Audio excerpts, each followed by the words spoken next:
Yo, what is going on, guys? Welcome back to the channel. Today we have a super exciting video. I sat down one-on-one with one of the best players in the game, Ceice from 100 Thieves. Now, if you don't believe me when I say he's one of the best players in the game, maybe you'll believe Cloaksy because he has said in the past that Ceice is the best player right now. But seriously, guys, this is the most fun I've ever had in an interview. He answered so many questions in depth. If there was ever a time where you wanted to learn about 100 Thieves, Ceice, or professional Fortnite, this is the video for you. Now, before we jump into it, guys, do me a quick favor, go down to the description and check out Ceice's YouTube channel and subscribe to him. He uploads amazing content, as well as that you can check out his IG and Twitter. Seriously, show the man some love, guys. Go sub to him. This was one of the most amazing videos ever, so drop a like on it, and now let's jump into the video. Alright, guys, here I am with Ceice from 100 Thieves, double qualified in solos and duos. What's going on, dude? Hello. Welcome to the channel. So basically today we're going to be doing anything and everything about Ceice. We'll go ahead and start off with, where you're from, how old you are, how'd you get into Fortnite, stuff like that. Yeah, so I'm from the Dallas-Fort Worth part of Texas. I'm 18 and I've been playing competitive battle royales for like 2 to 3 years now. So I came from H1Z1 and now I'm on Fortnite. Okay, nice. So you've kind of been in that genre for a while. So you've gone up against like Ninja and Tfue and stuff in the past? Yeah, back in H1. Okay. How were you back then? I wasn't really big on the H1 scene, so were you like one of the top players with them? I mean, like back in their prime, no, but like at the end of H1, I started to get a little bit of a grasp and I was top leaderboards, but the game was quickly dying, so I don't know. But back in like its prime, I mean, I was like top 500 maybe, I don't know, but they were definitely top 20, so. Okay, that's cool. And I bet for you it's kind of like a little crazy to see how much they've blown up. But also, you're not doing bad yourself. I mean, you've double qualified. Neither of them have double qualified yet, so that's really cool, right? Yeah. So what got you into Fortnite specifically? Why do you enjoy this game more than others? So actually, like, when I first started playing Fortnite, like the first time I downloaded it, I hated it. I uninstalled it and couldn't play the game. I don't know what got me back into it a couple weeks later, but I decided to reinstall it and play it. And I think like the hook of it was just like the skill gap at the time. Like everything was so new. The building aspect was just like such a crazy thing to grasp. And so I think that like the fact that what H1 was giving was like pretty much, it was a very fast dying game and it had little to no skill gap. Like anybody could kill anybody. And so in Fortnite, it was the complete opposite. So I think that that was like a huge like interest for me. Okay, huge appeal factor. So you started from like the very beginning, like when the game was released? Yeah. Season 1. Okay, cool. So let's talk a little bit more about Fortnite. Obviously, you're signed with 100 Thieves, but before that, you were with Gangstars, I believe. The first time I heard of you was, I think it was PAX. I think that was the first time I ever heard your name. Prior to that, were you playing in any big events? I played in Ninja Vegas, right? So I guess that was like the first tournament. Yeah, I mean, I signed to Gangstars pretty early on. It helped me out really early, but it was just like a touchy situation. I don't know. It's like a rough situation to be in. It wasn't the best for me at the end of the day, but I don't know. I've been to every LAN, I think, but like I didn't go to ESL. I think I missed like 1 or 2, but all the like original stuff like TwitchCon and PAX, and I was in all the skirmishes and stuff like that. Oh, so you were in like all the early skirmishes, like the summer and fall ones? Yeah, I played in week 3 summer skirmish. Okay, so yeah, you've been competing for a while. Let's talk a little bit about 100 Thieves then. Obviously, they're doing a bunch of really cool stuff right now, looking at their main channel, with Courage joining on board and everything. How have they supported you? Is it like crucial to be on a team like 100 Thieves for your career? So I think for a lot of people, like, that are looking to sign to orgs or have the chance to sign to a lot of the bigger orgs, like especially the people that have qualified for World Cup, I think that like you should definitely look only towards the top 3 orgs, which I think are like Liquid, TSM, or FaZe, and 100 Thieves. And so like if you're signing for anything less than that, I feel like you're just kind of getting ripped off. I think 100 Thieves, like their branding and their content side is brilliant. I think that they literally do everything perfect. And they've offered me, they've given me a house to stay in for 10 weeks, which is amazing, to be like away from home and super focused. which has helped, I think, a lot, and that's probably the sole reason why I qualified. My home life wasn't like super rough at all. It was perfectly fine, but it's just nice to be in the same space, especially with your own teammate. So yeah. Okay, that's awesome. I love that. Super in-depth answer. So obviously you don't want to go and join a team that's not going to provide you something that's worth like taking your percentage, right? Which typically is like 10 to 20% right now, and that's why Tifu's saying avoid these orgs and stuff. But if you can get onto one of those big ones, it could definitely be really crucial for your career. Like for you said it helped you with the house and everything. Yeah, definitely. So let's talk a little bit about like your family and your friends back at home. When they learned that, you know, you're making a lot of money off of playing video games, what did they think? So I just recently graduated high school, so being in that environment, it was interesting. A lot of the people I went to high school with knew that I played games, and because there's a local news broadcast on me like a couple months ago, and so like everybody in town saw that, it was pretty awkward, but yeah. So that, I mean, my family and my friends, they all support me, and they always have, so it's great. Okay, that's awesome. What about like your grandparents, you know, like the older generation? Is it hard to explain to them that, you know, you're competing in video games for a living?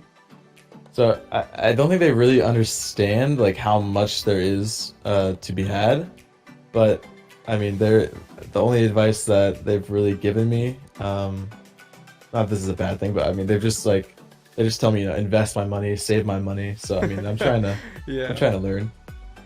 The good grandparents. It's always hard to explain to them like, you know, what you do. Yeah. So let's talk more about Fortnite. Let's get a little bit into the competitive scene. Just overall, how are you enjoying it right now? I think the competitive scene is in one of its best states that it's been. I think that like it could be better. I mean, to express more on the question, I guess like I think that the fact that the recent SMG nerf, basically taking out the silent SMG for a competitive playlist, is pretty stupid.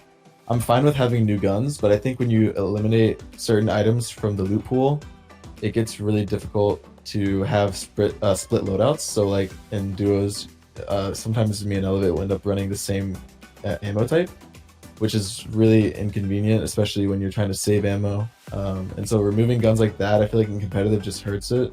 But I mean, like the new shotguns, honestly, I feel like it's a pretty balanced way. I think that like it opens up more inventory space, meaning that like you don't have to have an SMG to shotgun spray. It's kind of just, you can run AK shotgun very easily now.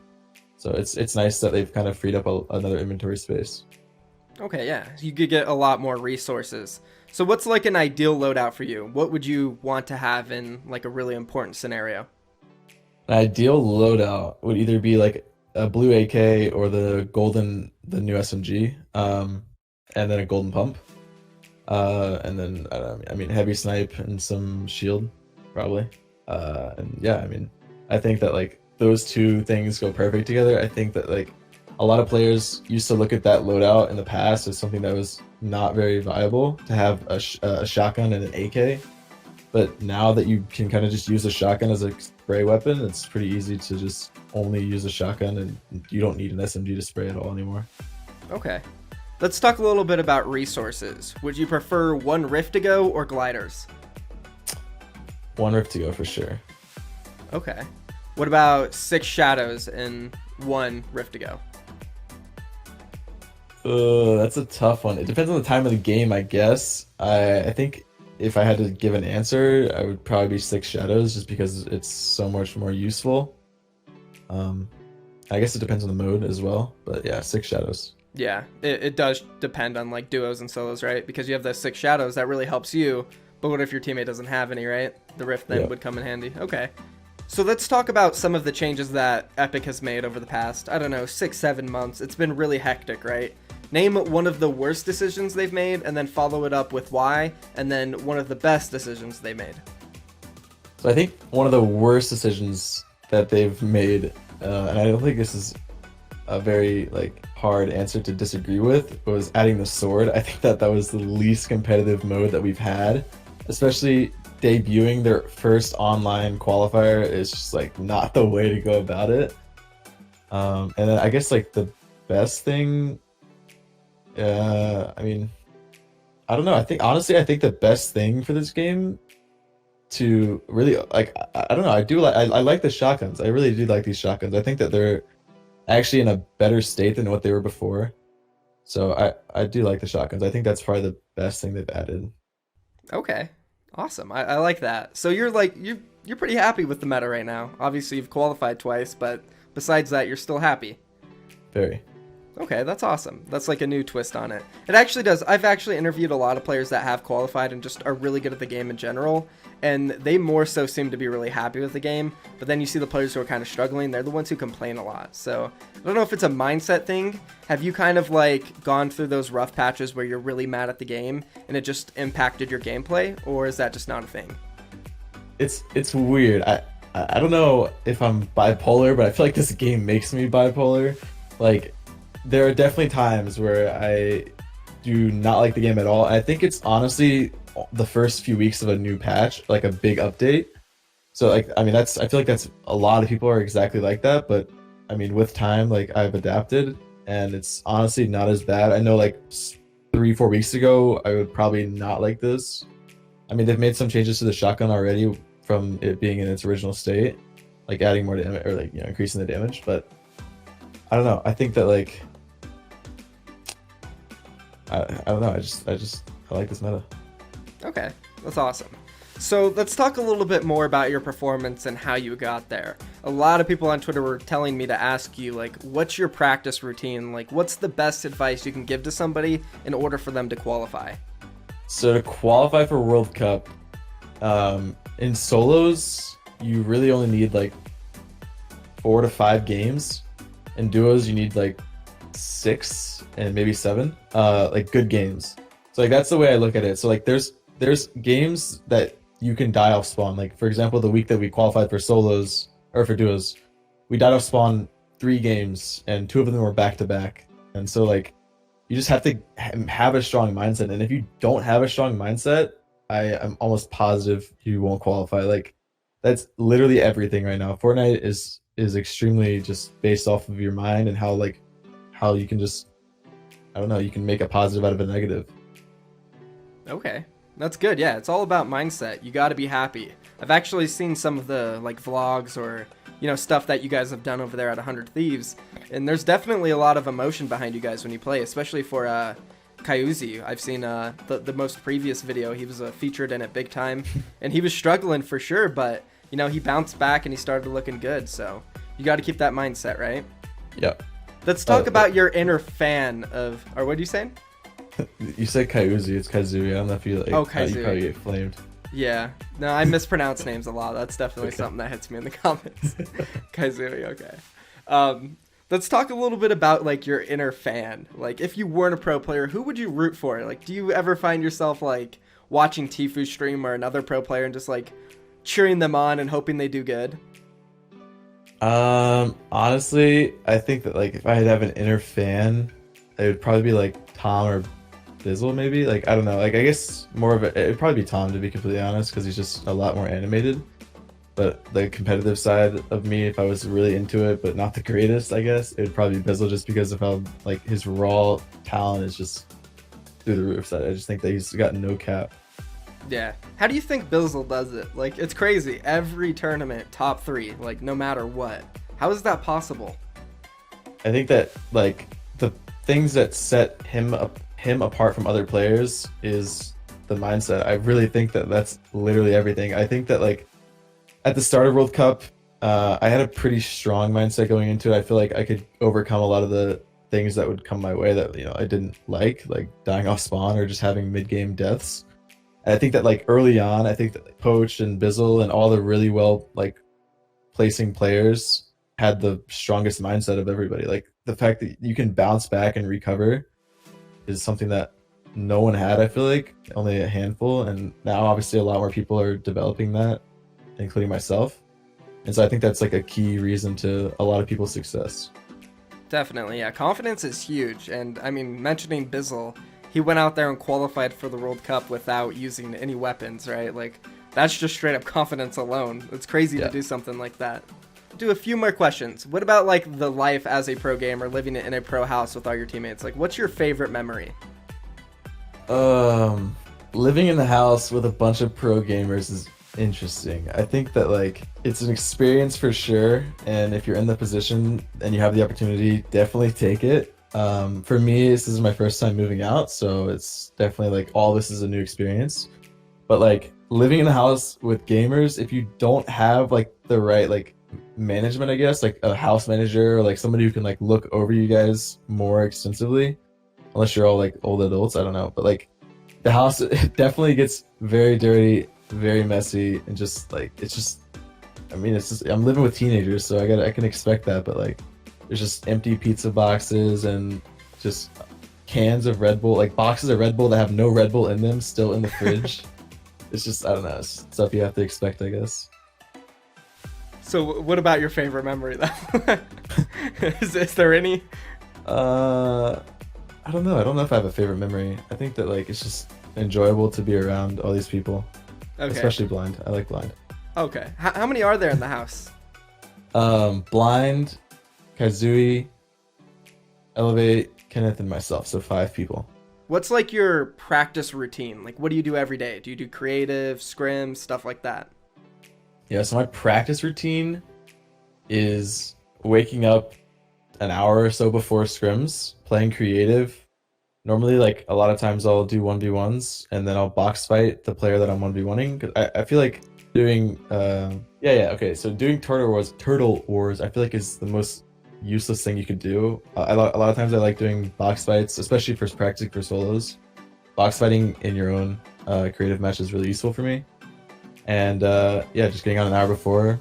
I don't play any pub matches. I just play creative and then I hop in scrims. So how do you know what fights to take or not to take? So I think that to go more in depth on this question, I came from H1Z1, and so I think that like a lot of my like judgment when it comes to fights, obviously it's a different game, but I think my aggression still carries over, has helped a lot, and that's partly like what I do, a part of the duo with me and Elevate. I call a lot of our fights, and so like deciding whether a fight is good to take or not depends on a lot of things. It obviously depends on your loot, depends on the players, if it's a third party, edge zone. There's a lot of things you have to look at. If there's mobility items near them, like ballers they can take or geysers, it's probably not a good time to fight or a good spot to fight. Just looking really for any edge fights or like cleanups that you can do. That's a lot of times. That's free place or free kill points. And looking for solo players obviously is like the freest as well. So. Okay, awesome. How many pizza rolls do you eat? How many pizza rolls do I eat? Honestly, I've had a couple bags myself. I can't speak for everyone else. I know that someone's been eating pizza rolls at least every few nights. There's just empty bags left out. But yeah, myself, I haven't really eaten too many, just a couple bags. What's your favorite flavor, I guess? I don't even know. Pepperoni, I guess. Pepperoni, okay. Represent Totino's. Hit me up. Let's get them on this channel. Okay, let me ask you, like, when you heard Totino's was a sponsor of 100 Thieves, what did you think? Because, like, that's pretty damn cool, you know? Like, everybody knows pizza rolls.